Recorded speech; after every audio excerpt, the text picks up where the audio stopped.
Bonjour les amis, bien je voudrais vous présenter une plante très utile. Voilà. Et c'est une plante un peu répulsive contre tous les insectes. Et donc je vous invite à mettre cette plante, j'en mettrai certainement sur mes lignes de choux là, en protection. Ça s'appelle la Tanésie. Alors, on trouve ça un petit peu partout dans toutes les campagnes. Donc voilà, je vous présente un petit peu cette fleur.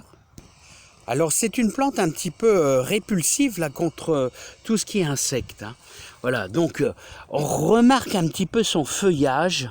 Voilà, alors ça se coupe vraiment très facilement, vous voyez.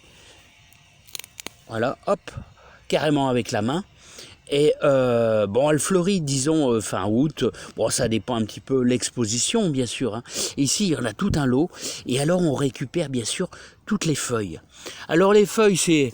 Alors, le principe, si vous voulez faire un purin de Tanésie, le purin, bon, il est facile à réaliser. On va dire 500 grammes de feuilles pour 5 litres d'eau à faire macérer pendant 15 jours et vous pourrez éventuellement pulvériser sur vos choux mais moi je vous conseille aussi de mettre quelques plantes avec racines bien sûr au pied de vos choux, juste à côté de vos choux. Voilà, alors on sent très très fort, elle est assez forte, oui, on sent qu'il y a quand même beaucoup d'éléments dans cette plante. Alors honnêtement, on la trouve un petit peu partout. Voilà, ici, il y en a tout un lot sur ce talus là, et donc je pense que ça sera facile d'en mettre un petit peu sur le bord de son jardin, au niveau de ses lignes de choux.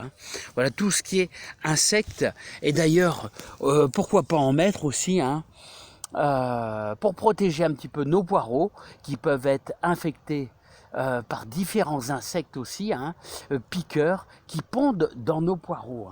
Donc la Tanésie, vous voyez, j'espère que vous allez réussir à la repérer un petit peu en campagne pour faire un bon purin de Tanésie.